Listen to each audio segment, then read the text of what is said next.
হবে, সেক্ষেত্রে আপনি চাইলে আপনার ঘটনাটি আমাদেরকে লিখে পাঠাতে পারেন। মেইল অ্যাড্রেসটি হচ্ছে bhoot.sarabela@gmail.com। এখানে শুরুতেই আপনার নাম, ঠিকানা, ফোন নম্বর সহ ঘটনাটি কার সঙ্গে ঘটেছে, কতদিন আগে ঘটেছে, সবকিছুর বর্ণনা দিয়ে আপনি আপনার ঘটনা লিখতে পারেন। সো খুব বেশি কথা বাড়াবো না, সরাসরি চলে যাচ্ছে আজকের অনুষ্ঠানের প্রথম যে মেইলটি আমার হাতে রয়েছে সেই মেইলটিতে। আসসালামু আলাইকুম রাতুল ভাই, আশা করি ভালো আছেন। আমার নাম ফেরদৌস আহমেদ নীরব। আমার বাসা শেরপুর সদরে। একদিন আমি ফেসবুকে ভূতবেলার একটা এপিসোড শুনেছিলাম, তখন থেকেই এখন পর্যন্ত একটা এপিসোডও মিস করি না। এটা আপনাকে পাঠানো আমার প্রথম ঘটনা, আশা করি সবার ভালো লাগবে। রাতুল ভাই, ঘটনাটি আপনি যদি পড়ে শোনান তবে খুব খুশি হব। বলে রাখি, ঘটনাটা আমার নিজের সঙ্গেই ঘটা। আমরা যেখানে থাকি সে জায়গাটা অতীতে হিন্দু পাড়া ছিল, যেখানে বেশিরভাগ মানুষ জেলে পেশায় ছিলেন, এবং এখানে থেকে বেশ খানিকটা দূরে ছিল একটা শ্মশান ঘাট। এই জায়গাটায় অনেক জিনের উৎপাত থাকায় জায়গাটা এমন ভুতুড়ে ছিল যে দিনের বেলাতেও কেউ আসার সাহস পেত না এখানে। লোকমুখে শুনেছি এখানে নাকি অনেক মানুষ মেরে পুঁতে রাখত। তো আমার জন্মের অনেক আগে আমার দাদা এখানে জায়গা কিনে বাড়ি করে। এরপর কালের বিবর্তনে ধীরে ধীরে জায়গাটা একটা লোকালয়ে পরিণত হয়ে যায়। অনেকের সাথে অনেক রকম ঘটনাই ঘটত, তাই ছোট থেকে আমরা সবসময় সাবধান থাকতাম। আমার আম্মু আমাকে সবসময় তাবিজ কবজ পরিয়ে রাখতো, তবুও অনেক কিছুই চোখে পড়তো আমার। ওরা অনেক সময় বিভিন্ন পশুর রূপ ধরে আমাদের ঘরের ভেতর, টেবিলের নিচে, বিছানার সাইডে সব জায়গায় বসে থাকতো, দাঁড়িয়ে থাকতো। আমি অনেক সময় আম্মুকে বলতাম, আম্মু দেখো টেবিলের নিচে একটা সিংহ বসে আছে।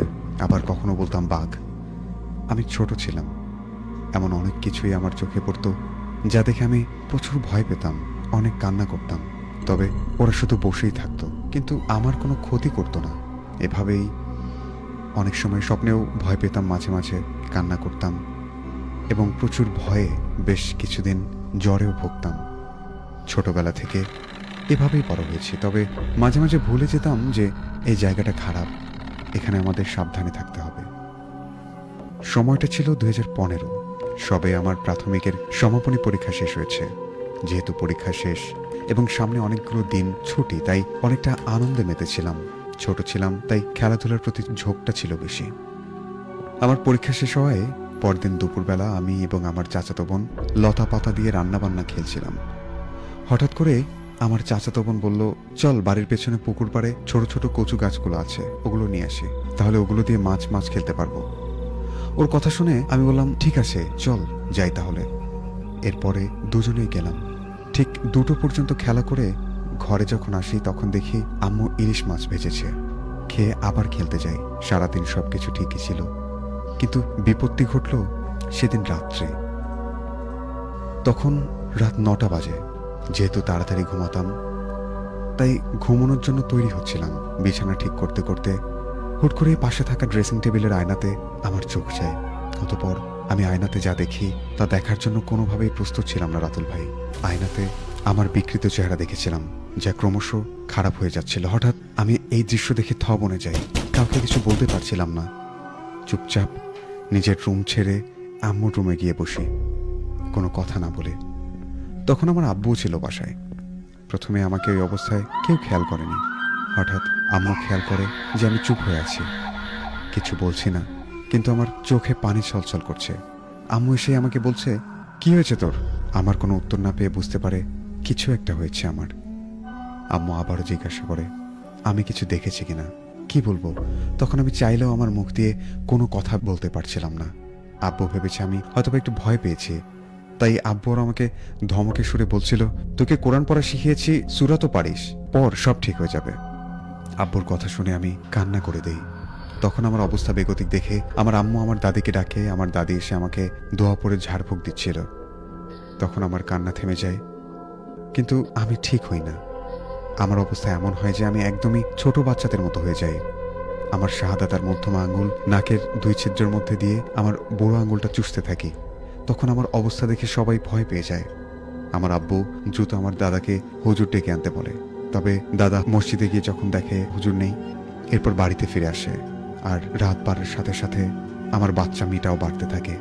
উপায় না পেয়ে আমার আব্বু, দাদা আর আমার ছোট চাচু আমাকে নিয়ে বের হয় গ্রামের এক কবিরাজের বাড়ির উদ্দেশ্যে।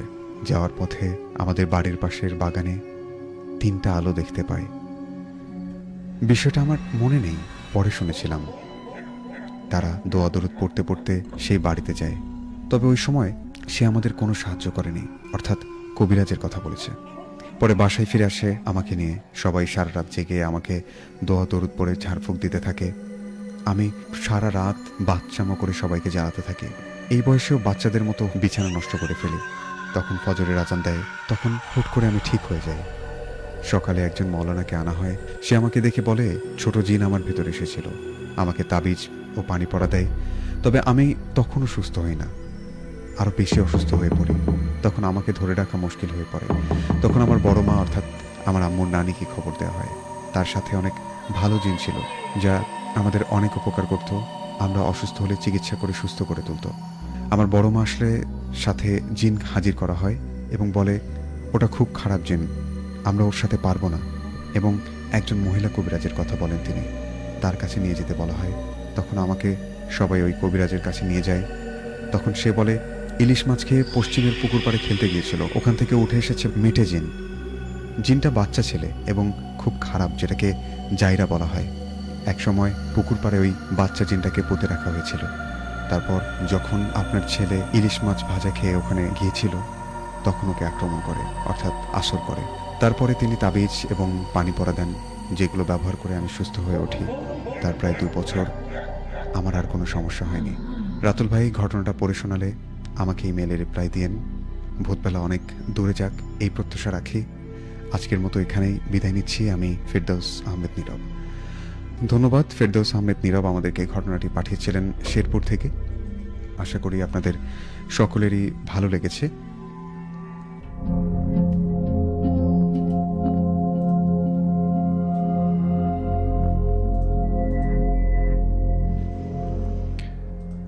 এই মুহূর্তে আমরা প্রতি সপ্তাহের মতো ভূতবেলা নিয়ে আপনাদের মাঝে হাজির হয়ে গেছি। আর অনুষ্ঠানের শুরুতেই আমাদের একটা ভয়ঙ্কর মেল থাকে, যেটা আপনাদেরই পাঠানো, আপনাদেরই লেখা, আপনাদের সঙ্গেই ঘটে যাওয়া ঘটনা।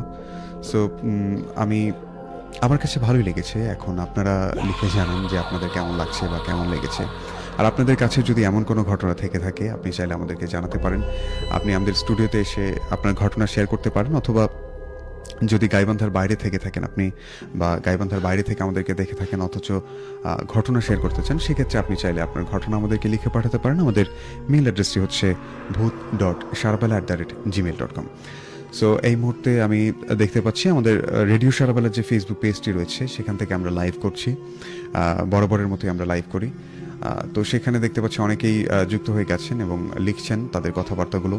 আমাদেরকে রাকিব লিখেছেন, হাই ভাইয়া, শুনছি। আমাদেরকে লিখেছেন জাকির হাসান পূর্ব রাধাকৃষ্ণপুর থেকে। সবুজ মহন্ত ছিলেন, লিখেছেন ভয়ের ঘটনা বলেন।